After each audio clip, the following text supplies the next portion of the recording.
Mesdames, Messieurs, bonjour, bonsoir. Où que vous soyez, quoi que vous fassiez sur les 5 continents, bienvenue sur la plateforme Mali Online, émettant de Bamako vers le monde entier, du monde entier vers Bamako. Aujourd'hui, nous avons l'insigne honneur d'avoir comme invité l'imam Mohamed Dicko. Avec lui, nous allons parler de l'actualité de notre pays, de la situation en général de notre pays et surtout de ses prises de position par rapport à tout ce qui se passe dans notre pays. L'imam Dicko, bonjour. Bonjour. Bienvenue sur Mali Online. Merci. L'imam Dicko, depuis le changement de gouvernance au Mali, nous assistons à un grand silence radio que vous observez. Et depuis, tout le monde se demande pourquoi l'imam a matérialisé son retour dans sa mosquée. Et du coup, depuis 2 jours, vous êtes sorti avec un manifeste. Un manifeste qui est un cri de cœur. Pourquoi ce grand silence et pourquoi ce manifeste? Merci bien, Sampi. Salutations à tous vos spectateurs et à tout le monde sur les 5 continents. C'est vrai que depuis un certain temps, je gardais le silence. Je ne parlais pas, mais j'observais, je regardais, j'entendais, j'écoutais. J'ai eu le temps vraiment de mûrir beaucoup d'idées et de réfléchir et de voir comment les choses se passent. Je l'ai dit en son temps que je jouais ma partition, je retourne dans ma mosquée. Effectivement, je suis retourné dans ma mosquée. C'est de la mosquée que je suis sorti. C'est de là-bas que je tire ma légitimité. C'est de là-bas aussi que je tire ma force. Je retourne dans la mosquée pour aller encore réfléchir, méditer sur le sort de mon pays. Ça me préoccupe. Des millions de personnes qui vivent des situations de précarité depuis un certain temps. J'en souffre beaucoup. Et je ne peux pas me taire éternellement. J'ai emmagasiné beaucoup de choses au fond de moi. J'ai eu à un certain moment le besoin d'extérioriser ce que j'ai au fond de moi et le partager avec mes compatriotes. C'est ça qui m'a poussé, non seulement à prendre un peu de recul et laisser les choses se faire. Nous avons un grand peuple, nous sommes une grande nation, nous avons eu des difficultés, mais j'ai confiance encore aux jeunes maliens, parce que les gens ont fait ce qu'ils peuvent faire. Mais je pense aujourd'hui que je dois encore partager quelque chose avec le peuple malien. Alors, l'imam Dicko, nous allons revenir sur le contenu du manifeste, mais pendant ce grand silence, beaucoup de choses se sont dites. Et vous aviez des camarades de lutte, le M5, en un moment a crié à la trahison, à l'abandon, ou du même que vous avez composé avec les jeunes qui ont pris le pouvoir en les abandonnant. Alors, essentiellement, si on demande un flashback, qu'est-ce qui s'est passé? Ben écoutez, je préfère ne pas rentrer dans le détail. Le diable est dans le détail. J'ai composé avec des hommes et des femmes honorables qui m'ont respecté, que j'ai eu le temps aussi de respecter et d'apprécier. En un moment donné, peut-être qu'il y a une divergence de vue. Je respecte leur point de vue. Tout ce qu'ils disent de moi, je le respecte. Et je pense que ça doit me donner beaucoup de leçons à réfléchir. J'aimerais aussi savoir ce que les autres pensent de moi. C'est aussi une bonne chose, c'est aussi une richesse. Ça m'a enrichi. Donc moi, je n'ai pas de problème par rapport à ça. Tout ce qui a été dit pour moi, les gens étaient dans un certain état d'âme. Ils ont dit ce qu'ils pensent pouvoir dire et ce qui pour eux doit être dit. ben, tant mieux. Nous sommes dans une démocratie, c'est un débat d'idées. Chacun est libre de penser de l'autre ce qu'il veut. Donc je respecte leur point de vue, je respecte ce qu'ils disent de moi, mais je ne polémique pas. Alors, même si on ne polémique pas, mais en un moment, vos partenaires avaient besoin de votre arbitrage, que vous descendiez dans l'arène pour redistribuer les cartes ou pour alerter les jeunes face à la responsabilité que le M5 devait jouer. Pourquoi vous n'avez pas arbitré en ce moment? Arbitrer, écoutez, je ne suis pas un arbitre, j'étais une autorité morale. Des gens, des hommes et femmes qui ont fait confiance en moi. Je pense pouvoir jouer ma partition. Et je l'ai dit publiquement, je ne l'ai pas dit Je l'ai dit sur la place publique que j'ai joué ma partition. Maintenant, je retourne dans ma mosquée. Je ne suis pas allé clandestinement, je l'ai dit publiquement. Donc, pour moi, à partir de cet instant, quel est l'arbitrage que je dois faire? Je pense réellement que c'est des hommes et des femmes suffisamment avertis qui ont montré leurs preuves dans ce pays, que les états-majors politiques qui composaient les M5 à son temps peuvent jouer vraiment leur partition. Ils n'avaient pas besoin que moi j'aille faire de l'arbitrage. Ça, c'était vraiment ma vision et ma compréhension des choses. Alors, d'aucuns pensent également que les jeunes, avec votre bénédiction, se sont accaparés de tout le pouvoir. Bon, mais les gens, ils peuvent penser ce qu'ils veulent. Ça, je ne peux pas empêcher aux gens de penser ce qu'ils veulent. Je l'ai dit. Je ne suis pas au-dessus d'être critiqué ou d'être accusé de quoi que ce soit. Je suis perfectible et je l'accepte volontiers. Donc, vraiment, ce que les autres disent, c'est leur point de vue et je respecte leur point de vue. Je ne polémique pas là-dessus. Vraiment, avec tout le respect que j'ai pour tout le monde. Alors, nous revenons à votre manifeste. C'est un cri de cœur. Alors, est-ce qu'on peut faire une similitude avec le manifeste de l'Ayatollah Khomeini qui, en un moment, en France, avait vu la nécessité de pouvoir venir sauver l'Iran du Shah, parce que vous touchez en quelques mots tous les problèmes et vous annoncez l'apocalypse si on ne fait pas attention. Mais écoutez, je ne fais pas de similitude entre ce manifeste et ce que l'Ayatollah a à faire. Pas du tout. On n'a pas la même école, on n'a pas la même pensée, on n'a pas la même vision. Ce n'est pas du tout la même chose. Enfin, je l'ai appelé manifeste, mais c'est un cri de cœur. Pour moi, à un moment donné, j'ai eu beaucoup de choses au fond de moi que je mûris. Je pense qu'il faut extérioriser cela pour le partager avec mes compatriotes. Bon, pour moi, la meilleure manière de le faire, c'était de faire ce manifeste que j'ai eu à faire. C'est réellement un cri de cœur. Ce que je dis de mon point de vue. Je l'ai dit, pas maintenant seulement. En 2012, j'ai dit la même chose.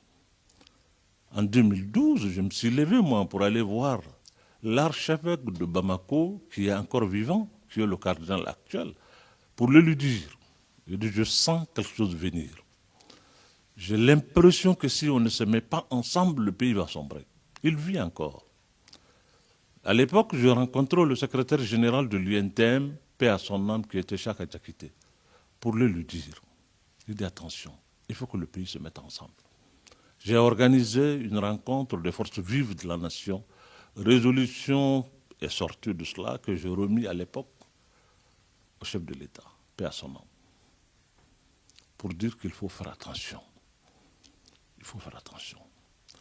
Et aujourd'hui, je sens les prémices de la même chose. C'est-à-dire que j'ai le sentiment que si on n'y prend pas garde, quelque chose va arriver qui n'est pas souhaitable pour notre pays.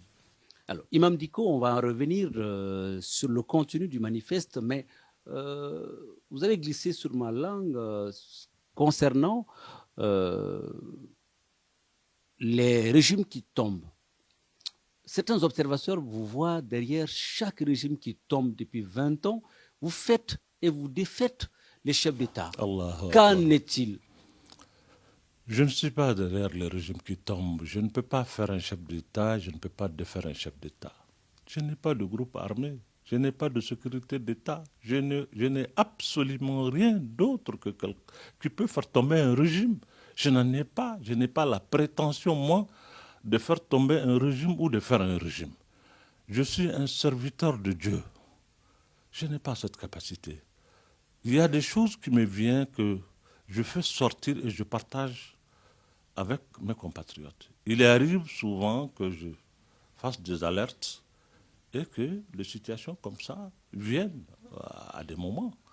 Mais cela ne dépend pas de moi. Je n'ai aucune force derrière ça. Je n'ai aucune volonté de faire quoi que ce soit. Je n'en ai pas la capacité, je n'en ai pas la force et je n'ai pas la prétention que c'est moi qui fais ou défais de régime. Non, pas du tout. Pas du tout. Alors, voilà. Voilà. Et aujourd'hui, d'aucuns pensent que vous avez tellement fait et défait les régimes que maintenant, vous pensez même qu'il faut que l'imam se place dans le fauteuil du président. Je vous dis que ce n'est pas ma vocation, être président. Je suis un imam. C'est ce que je sais faire. Et je vais rester imam, Inch'Allah. Mais le problème, c'est que je suis un citoyen malien. Je suis un compatriote. Ces Maliens qui sont là, ce sont mes frères, mes sœurs, mes enfants. Le sort du pays et de cette population m'inquiète. Ça m'empêche de dormir. Je ne peux pas sentir certaines choses et ne pas les partager. Il faut que je libère mon cœur. Ce que je suis en train d'observer et voir aujourd'hui mérite ce cri de cœur pour que les Maliens, de tous les bords, de toutes les forces, de toutes les composantes aujourd'hui, se mettent ensemble, pas derrière l'imam, non, se mettent ensemble pour faire face aux défis à venir. Alors, de défi, on va en parler. L'imam, pourquoi se manifeste et qu'est-ce qu'il vous inquiète tant dans le déroulé des choses au Mali? Ce qui m'inquiète, je dois vous le dire, il y a eu un coup d'État, il y a eu un changement de régime, il y a eu un gouvernement de transition. On est en train d'y aller. Mais tout le monde a su que le début de cette transition a été laborieux. Il y a eu de hauts et de bas, il y a eu beaucoup de difficultés.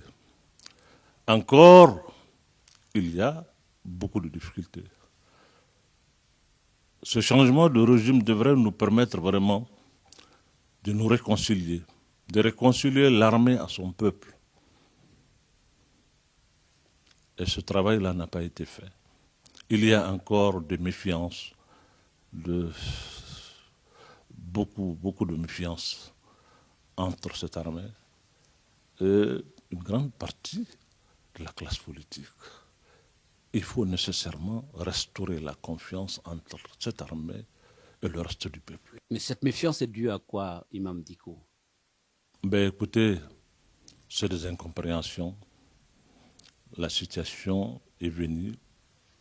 Cette classe politique qui s'est mobilisée, notamment le M5, il faut le dire, s'est beaucoup mobilisée pour demander le changement, qui par la suite a obtenu le changement. Et ce changement, c'est les militaires qui l'ont dit, ils sont venus parachever ce que le peuple a déjà commencé. Mais à un moment donné, l'agencement de ces choses n'ont pas permis à ce que les gens se mettent ensemble pour vider certaines choses et définir l'avenir ensemble. Et aujourd'hui, ça fait un grand malaise dans le pays, il faut le reconnaître. Et nous sommes en train d'aller, c'est vrai, mais il faut un dépassement de soi, il faut un sursaut, il faut nécessairement qu'on se mette ensemble pour recadrer, réorganiser, pour ne pas encore aller nous buter sur des questions qui vont être fatales pour l'avenir de notre pays. C'est l'autorité morale qui parle ou c'est l'imam Dicko? Ben écoutez, c'est le citoyen qui parle. C'est le citoyen qui parle. Avant d'être autorité ou imam, je suis d'abord citoyen. C'est le citoyen qui parle, qui a le souci de son pays. Nous sommes là dans cette situation. Je sais que dans quelques mois, la communauté internationale va commencer à nous imposer leurs exigences, faites des élections, faites des élections. On va aller à des élections dans un contexte où le tissu social malien est complètement abîmé, les forces politiques sont divisées. On va aller faire des élections, avoir un régime. Quel genre de régime on va avoir qui peut faire face à ce nombreux défis? Dans un monde aujourd'hui changeant, dans un monde où, qu'on le veuille ou non, un nouvel ordre mondial est en train de se dessiner, si ce n'est déjà arrivé, avec cette pandémie qui a tout changé, qui a tout bouleversé. Dans ce monde où nos partenaires que nous avions commencent à en avoir assez. On sent l'impasse, on sent beaucoup de choses. Et ceux qui nous aident aussi, ils ont leurs problèmes. Vous avez un pays comme la France qui doit avoir des élections en 2022. L'issue de ces élections, c'est inconnu, on ne sait pas ce que ça va nous donner. Et aujourd'hui, il est normal, il est même obligatoire à ce peuple de se mettre ensemble pour prendre son destin en main. Il faut prendre son destin en main. C'est une exigence. Et l'imam Dicko, donc vous pensez aujourd'hui que ce salut passe par forcément l'implication du M5 dans le processus? Pas le M5 seulement.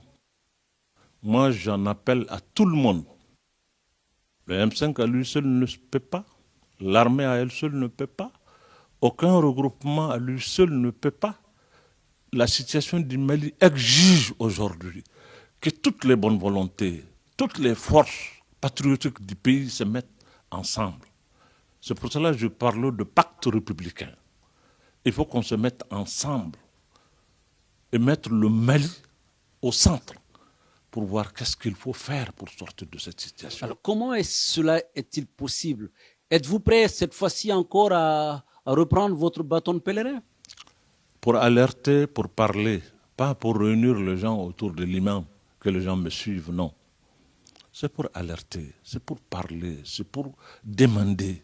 Il y a beaucoup de hommes et de femmes valables dans ce pays qui peuvent aujourd'hui encore regrouper les Maliens ensemble.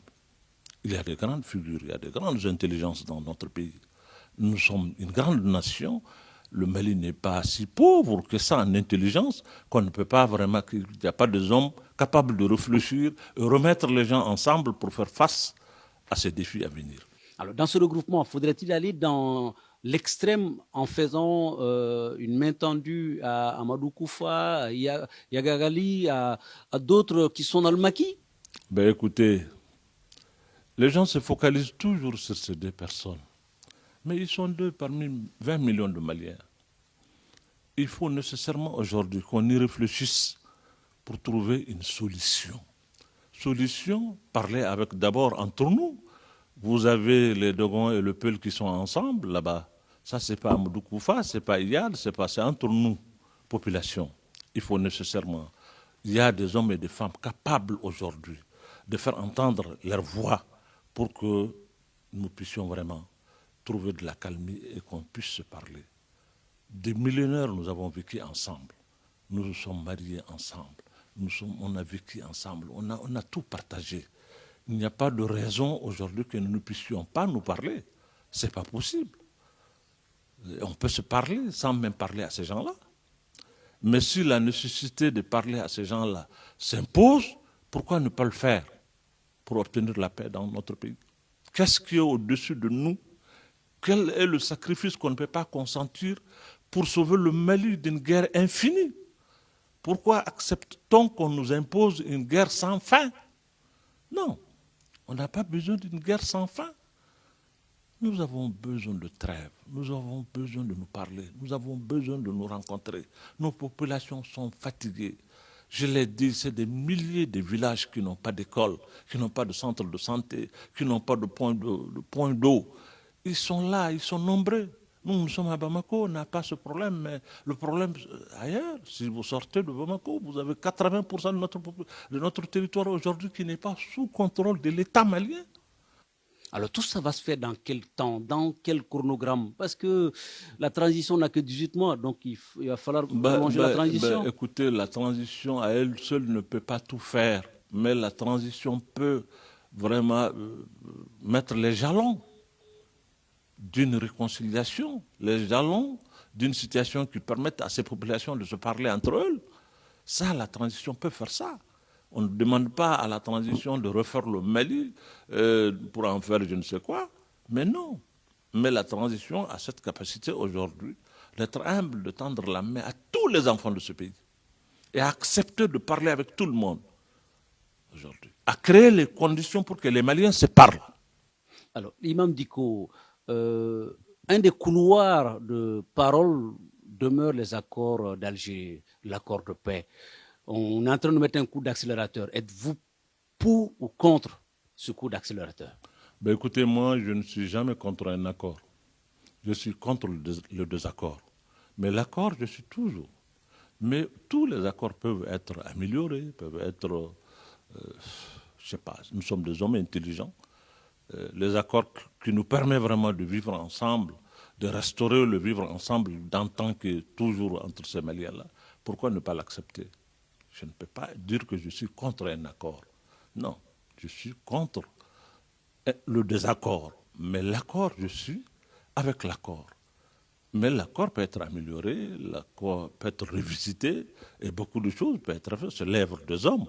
Si l'exigence du moment nous impose vraiment de revisiter l'accord, pourquoi pas? Mais comment pourra-t-on appliquer l'accord et révisiter?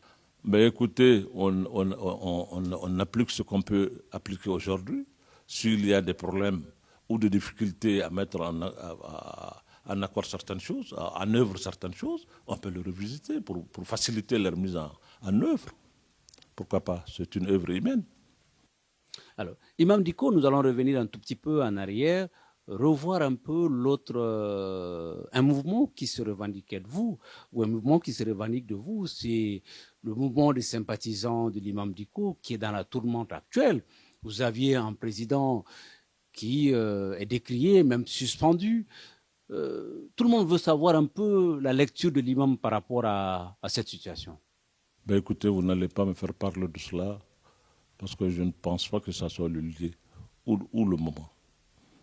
C'est un regroupement de gens qui se revendiquent de moi, de sympathisants. Il y a des millions de Maliens qui sont mes sympathisants qui ne sont pas dans ce regroupement.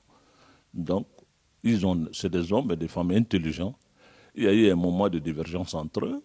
Ils en ont la capacité eux-mêmes de se mettre ensemble à table pour vider leur contentieux et aller. Pourquoi vous voulez que ce soit l'imam qui va faire l'arbitrage dans ça aussi? Parce que leur président suspendu, Kaoudji, m'a dit qu'il se remet à l'arbitrage de l'imam publiquement. Ben écoutez, ça c'est ce qu'il vous a dit, mais moi il ne m'a pas dit. Ce n'est pas à travers les médias il va me parler. Non. Moi, je me respecte et je le respecte lui-même. Je crois que s'il y a un problème, rien ne lui empêche de venir en discuter avec moi, qu'on échange et voir ce qu'il a fait. Mais ce n'est pas à travers les médias qu'il me parle. Et je ne réponds pas à ça. Donc ça suppose qu'il y a un problème qui couvre. Non, il n'y a aucun problème.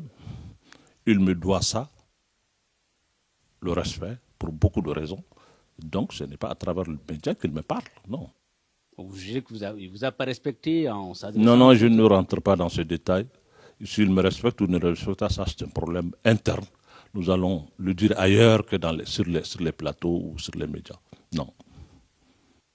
Alors, Imam Diko, nous allons venir aux élections. Vous avez dit qu'il ne fallait pas y aller en vitesse ou en accéléré, qu'il faille voir les choses. Pourtant, il y a un calendrier qui est là. Ben, le calendrier, moi je n'ai jamais parlé du calendrier. Mais le comment y arriver à ce calendrier, c'est ça qui me préoccupe. Pas le calendrier en tant que calendrier. Mais le calendrier, pour y arriver, il faut quand même... Il y a une période qui est là. Et qu'est-ce qu'on fait de cette période?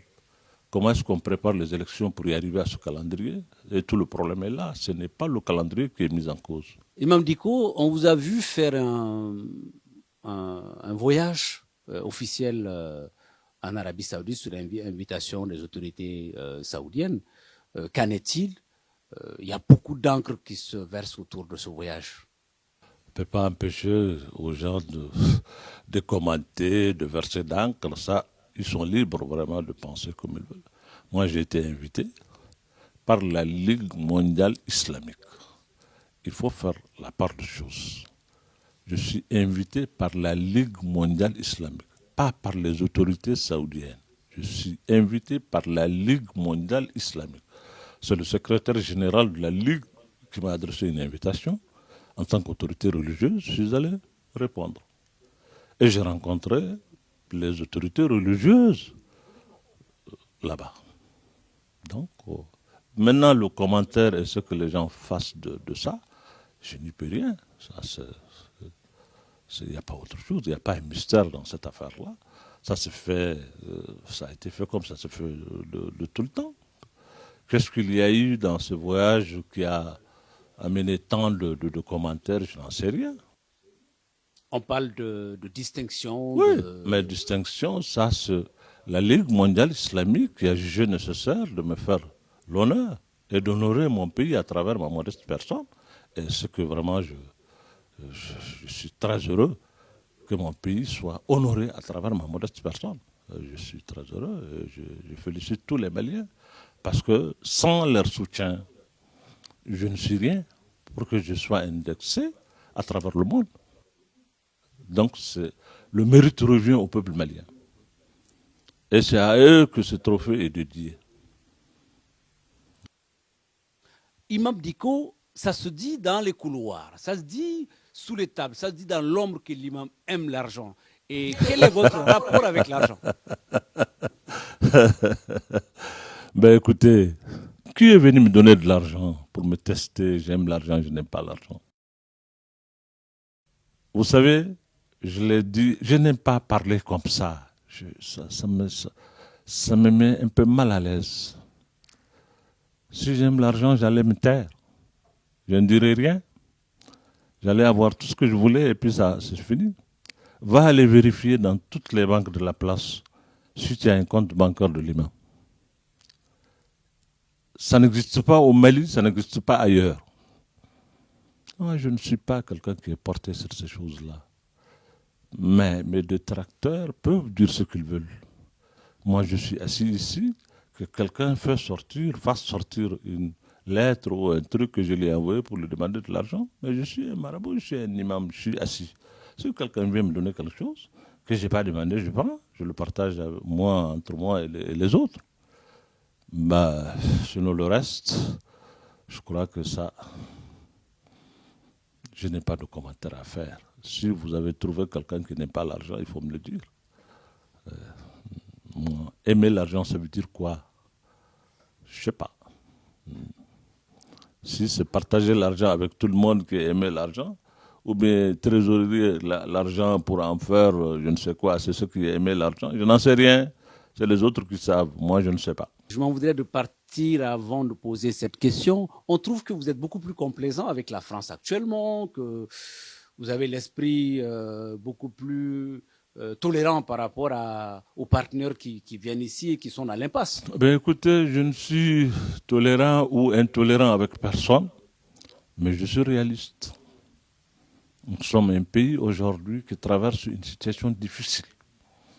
C'est parce qu'on n'a pas su faire, qu'on n'a pas bien géré qu'aujourd'hui le monde est autour de nous. Et donc, ceux qui viennent pour dire qu'on va vous aider, moi, je ne viendrai pas les insulter, non. Je me respecte, je respecte ces gens-là qui viennent. La communauté internationale qui viennent, il y en a même qui partent de leur vie ici. Ce n'est pas responsable que moi je sors pour les insulter, non.